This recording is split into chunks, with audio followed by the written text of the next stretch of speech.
പ്രണയശലഭങ്ങൾ ഭാഗം 42. സ്റ്റാർട്ട് ചെയ്ത കാർ അവൻ പെട്ടെന്ന് ഓഫ് ചെയ്തു. ഡോറിൻ്റെ ഗ്ലാസ് താഴ്ത്തി പുറത്തേക്ക് തലയിട്ടൊന്ന് നോക്കി.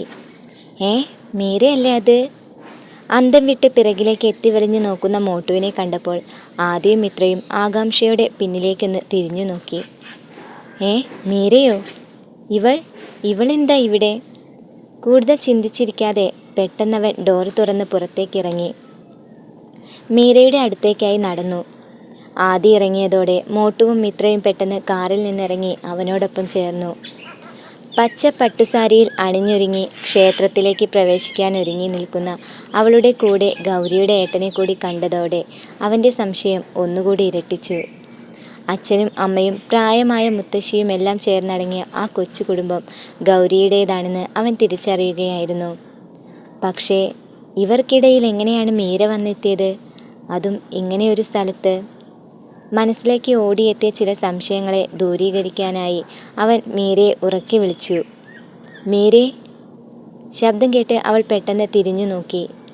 ഒത്തിരി നാളുകൾക്ക് ശേഷം തൻ്റെ പ്രിയപ്പെട്ട സുഹൃത്തിനെ പെട്ടെന്ന് അടുത്ത് കണ്ട അത്ഭുതത്തിലും ആവേശത്തിലും അവൾ പുഞ്ചിരിച്ചുകൊണ്ട് അവർക്കരികിൽ നിന്നും അവൻ്റെ അടുത്തേക്ക് ഓടാനായി ഒരുങ്ങിത്തുടങ്ങിയെങ്കിലും പെട്ടെന്ന് അവളുടെ മുഖത്തിന് മങ്ങലേറ്റു. ആവേശത്തോടെ മുന്നോട്ടാഞ്ഞ ശരീരത്തെ അവൾ പിറകിലേക്ക് തന്നെ വലിച്ചു.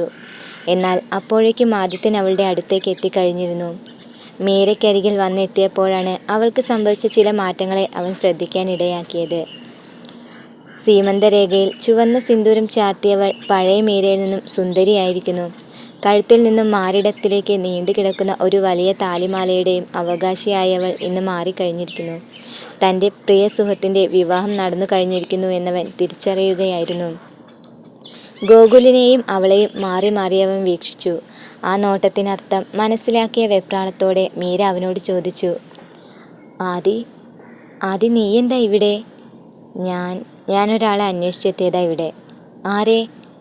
ആരെയായിരിക്കുമെന്ന് നിനക്ക് ഊഹിക്കാനാവില്ലേ മീരേ? തിരിച്ചൊന്നും പറയാനാകാതെ അവൾ നിസ്സഹായതയോടെ അവൻ്റെ മുഖത്തേക്ക് നോക്കി നിൽക്കുന്നതിനിടയിലാണ് പെട്ടെന്ന് ഗോകുല് മീരയുടെ ചാരി ചേർന്ന് നിന്നുകൊണ്ട് ചോദിച്ചത്. ഇതാരാ മീരേ? നിന്റെ ഫ്രണ്ടാണോ? അതെ ഗോപേട്ടാ, എൻ്റെ ഏറ്റവും അടുത്ത ഫ്രണ്ടാണിവൻ. ഒരുപക്ഷെ പേര് പറഞ്ഞാൽ ഗോപേട്ടനെ അറിയാണ്ടാവും. ഇതാണ് ആദി, എൻ്റെ ഒപ്പം കോളേജിൽ പഠിച്ച ആദി എന്ന ആദിത്യൻ. ആദിയോ? അവൻ ഒരു നിമിഷം നിശ്ചലനായി നിന്നു. ആദിത്യൻ എന്ന പേര് കേട്ടതും പിറകിൽ നിന്നിരുന്ന ഗോകുലിൻ്റെ അമ്മയിലും അച്ഛനിലും പ്രായമായ മുത്തശ്ശിയിലുമെല്ലാം ഒരുപോലെ ആശ്ചര്യം ഉളവാക്കി. അവരെല്ലാം അവൻ്റെ മുഖത്തേക്ക് കണ്ണെടുക്കാതെ ഒരു നിമിഷം നോക്കി നിന്നു. എല്ലാവരുടെയും നോട്ടം തന്നിലേക്കാണെന്ന് തിരിച്ചറിഞ്ഞതും അവരെയെല്ലാം അഭിമുഖീകരിക്കുന്ന രീതിയിൽ പുഞ്ചിരിച്ചവൻ കൈകൂപ്പി കാണിച്ചു. അത് കണ്ടയുടൻ പിറകിൽ നിന്നിരുന്ന മുത്തശ്ശി അവൻ്റെ തൊട്ടരികിലേക്ക് വന്നു നിന്നു. ആദിയെ നേരിൽ കണ്ട സന്തോഷത്തോടെ മുത്തശ്ശി വീണ്ടും കണ്ണെടുക്കാതെ അവനെ തന്നെ നോക്കി നിന്നു. അവൻ്റെ കവിളിൽ പതിയെ സ്നേഹത്തോടെ തഴുകിയതിനു ശേഷം തല കുനിച്ച് മുത്തശ്ശി മൗനമായി മുന്നോട്ട് നടന്നുപോയി. വാർദ്ധക്യ സഹജമായ ബുദ്ധിമുട്ടുകളോടെ നടന്നു പോകുന്ന മുത്തശ്ശിയെ ചെന്ന് പിടിക്കാനായി പെട്ടെന്ന് ഗോകുലിൻ്റെ അച്ഛനും അമ്മയും പിറകെ പാഞ്ഞു. ആദിയോടൊന്നും സംസാരിക്കാതെ അവിടെ നിന്നും ഒഴിഞ്ഞു മാറാൻ ശ്രമിച്ച അവർക്ക് പിന്നാലെ പോകാനായി മീരയും ഗോകുലും തിരിഞ്ഞു നടക്കാൻ തുടങ്ങിയതും ആദി അവളെ വീണ്ടും വിളിച്ചു. മീരേ! എന്നാലും നിന്റെ ജീവിതത്തിൽ ഇത്രയും വലിയൊരു സന്തോഷം നടന്നിട്ട് പോലും ആ കാര്യം എന്നെ ഒന്ന് അറിയിക്കാൻ നിനക്ക് തോന്നിയില്ലല്ലോ. ഞാൻ നിന്റെ ബെസ്റ്റ് ഫ്രണ്ടായിരുന്നില്ലേടി? നീയും എന്നെ മറന്നൂലേ? പരിഭവവും നിരാശയും കലർന്ന അവൻ്റെ സ്വരം കേട്ടപ്പോൾ മീരയുടെ മനസ്സും ശരീരവും പെട്ടെന്നൊന്നുലഞ്ഞു. അവനിൽ നിന്നും മുഖം തിരിഞ്ഞു നിൽക്കുന്ന അവളുടെ കണ്ണുകളിൽ നിന്നും അറിയാതെ കണ്ണുനീർത്തുള്ളികൾ അടർന്നു വീഴാൻ തുടങ്ങി. അവൻ്റെ വാക്കുകൾ ശ്രവണത്തിൽ വന്നു പതിച്ചപ്പോൾ തൊട്ടടുത്ത് നിന്ന ഗോകുലിനെയും അത് വേദനിപ്പിച്ചു. തൻ്റെ പ്രിയപ്പെട്ടവളുടെ വേദനയവൻ അറിഞ്ഞിരുന്നെങ്കിലും അത് പുറമേ കാണിക്കാൻ അവനു സാധിക്കുമായിരുന്നില്ല. അവളുടെ ഇടറിയ കാൽപാദങ്ങളെ മുന്നോട്ട് വയ്ക്കാൻ സാധിക്കാതെ നിശ്ചലയായി നോക്കി നിൽക്കുന്നത് കണ്ടപ്പോൾ ഗോകുൽ അവളെയൊന്ന് നോക്കി. ആ കൈകളിൽ മുറുകെ ചേർത്ത് പിടിച്ച് ആശ്വസിപ്പിച്ചു. ചില സങ്കടങ്ങളൊക്കെ ചില സന്ദർഭങ്ങളിൽ നമ്മൾ കണ്ടില്ലെന്ന് നടിച്ചേ മതിയാകൂ മീരേ. അത് അവൻ്റെ നല്ലതിന് കൂടി വേണ്ടിയല്ലേ. അങ്ങനെ കരുതി നമുക്ക് ആശ്വസിക്കാം. അവൾ വേദനയോടെ തലയാട്ടി.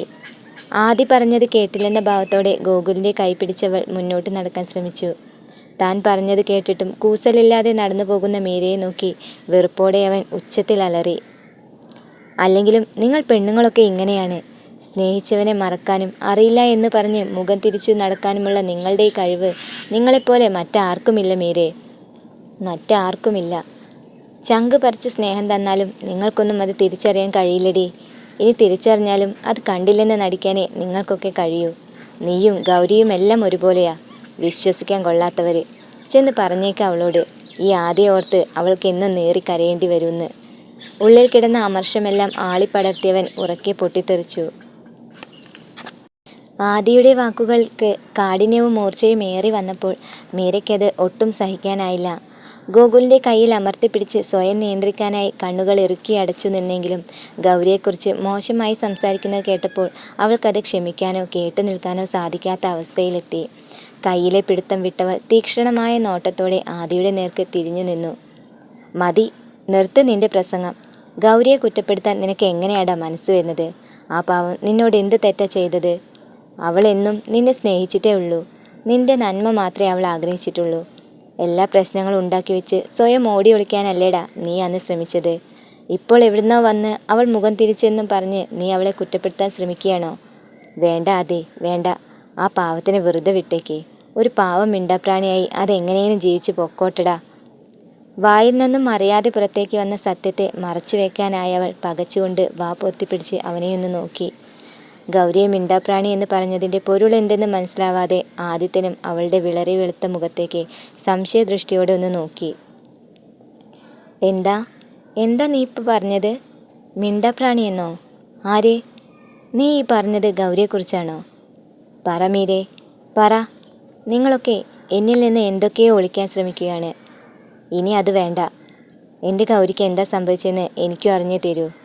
മീര, നിന്നോടാ ഞാൻ ചോദിക്കുന്നത്, പറയാൻ. ആക്രോശിച്ചുകൊണ്ടവൻ അവൾക്ക് നേരെ അടുത്തു. അവൻ്റെ അലർച്ചയിൽ ഞെട്ടിവിറച്ചുകൊണ്ടവൾ അല്പം പിറകിലേക്ക് നീങ്ങി നിന്നു. ആദി, അത് പിന്നെ ഞാൻ എല്ലാം നിന്നോട് പറയാം. ഇനിയും ഇതൊക്കെ മറച്ചു വയ്ക്കുന്നതിൽ അർത്ഥമില്ലെന്ന് എനിക്കും അറിയാം. പക്ഷേ നീ അല്പം സമാധാനത്തോടെ ഞാൻ പറയുന്നതെല്ലാം കേൾക്കണം. കേൾക്കാം ഞാനെല്ലാം. എൻ്റെ ഗൗരിക്ക് എന്താ സംഭവിച്ചേ? എന്നെ കണ്ടിട്ടും അറിയില്ലെന്ന ഭാവത്തിൽ മുഖം തിരിഞ്ഞു പോകാൻ മാത്രം എന്ത് പ്രശ്നമാ മീരെ അവൾക്കുണ്ടായത്? അവളെ പിടിച്ചു കുലുക്കിക്കൊണ്ടവൻ ഇടറിയ സ്വരത്തോടെ ചോദിച്ചു. അന്നേരം മിത്രയും മോട്ടുവുമെല്ലാം സത്യമറിയാനായി കാതുകൾ കൂർപ്പിച്ച് നിൽക്കുകയായിരുന്നു. ഗൗരിയെക്കുറിച്ച് പറയാനായി മീര നാവെടുത്തതും പിറകിൽ നിന്നിരുന്ന ഗോകുൽ അവളെ തടയാനെന്നോണം ഉച്ചത്തിൽ നീട്ടി വിളിച്ചു. മീരേ! അവൾ തിരിഞ്ഞു നോക്കിയപ്പോൾ ആദിയോട് ഒന്നും പറയേണ്ടെന്ന അർത്ഥത്തിൽ അവൻ വേദനയോടെ തലയാട്ടുകയായിരുന്നു. ഇല്ല ഗോപുവേട്ടാ, ഇനിയും മറച്ചു വെച്ചിട്ട് കാര്യമില്ല. അല്ലെങ്കിലും എന്തിനു വേണ്ടിയാണ് നമ്മളിതൊക്കെ മറച്ചു വയ്ക്കുന്നത്? ഇവൻ്റെ നന്മയ്ക്ക് വേണ്ടിയാണെങ്കിൽ അതൊരിക്കലും ഉണ്ടാകുമെന്ന് എനിക്കിനി തോന്നുന്നില്ല. ഇവൻ പറഞ്ഞതൊക്കെ ഗോപുവേട്ടനും കേട്ടില്ലേ? ഗൗരിയുടെ അവഗണന പോലും താങ്ങാൻ കഴിയാത്ത ഇവൻ എങ്ങനെയാണ് നല്ലൊരു ജീവിതം ഉണ്ടാക്കിയെടുക്കുന്നത്? എനിക്കറിയുന്ന ആദിക്ക് അതിനൊരിക്കലും സാധിക്കില്ല ഗോപുവേട്ടാ. ഗൗരിയെ ഇവനും ആത്മാർത്ഥമായാണ് സ്നേഹിച്ചിരുന്നത്. അവളെക്കുറിച്ച് ഓർത്ത് സ്വയം നശിക്കാൻ മാത്രമേ ഇവൻ ശ്രമിക്കുള്ളൂ.